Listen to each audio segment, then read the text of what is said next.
Hey guys, thanks for stopping by for a short review on the Clynelish Reserve. It's a Game of Thrones bottle and not necessarily new. It was not easy to find after the first run, and was lucky enough to pick it up after the fact with the. And let's take a look and see what we get on the nose. This is going to be a non-age statement, unfortunately. But it's bottled at a hefty 51.2 cast strength. And the coloring, I do believe it's slightly colored. I do not know that for an absolute fact, but I'm going by just what I see and what I would assume, since it's not labeled and it's not.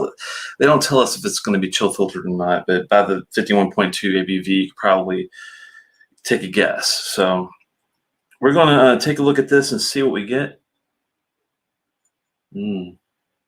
Buttered biscuits is like the first thing I get on the nose. Buttered biscuits. Some honeysuckle, lemons, some peaches on the back end, medium citrus fruits. Oh my.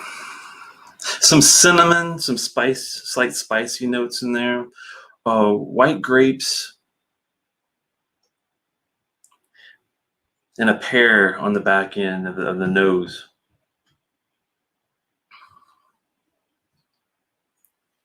One thing I love about Clynelish, they always have a really nice waxiness.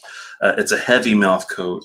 If you love heavy mouth coats, Clynelish definitely has it, no doubt. Wave of oranges. A little bit of the pith, a little bit of the rind, but some butter, some ginger, and then comes some black pepper. And it's got the spiciness is still there, some red chilies.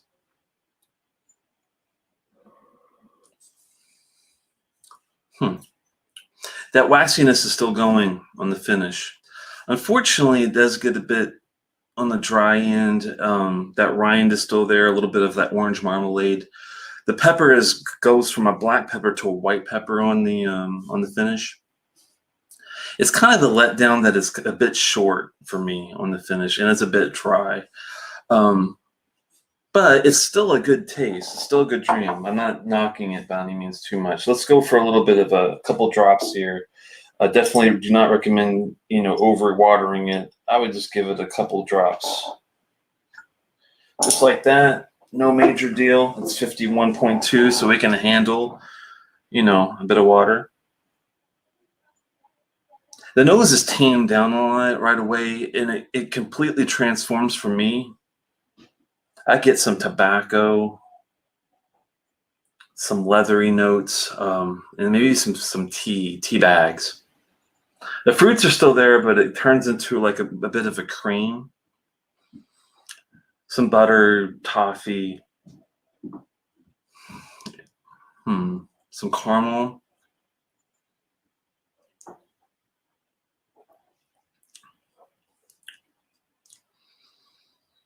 The wax is still there on the finish too, but it's even more dry, which is interesting. Very dry finish still, unfortunately. It's still a good drink. I'm not saying it's not good. Do I like it as much as the regular Clynelish 14?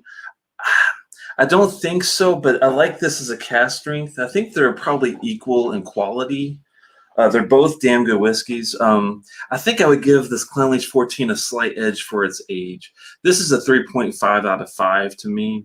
It's not for a beginner. It's definitely more complex and stout, heavy than your typical other mouth coats. It's worth it at a regular price if you can get it, still find it. It's not worth a secondary market price, in my opinion, at this point, but I still would try to seek it out.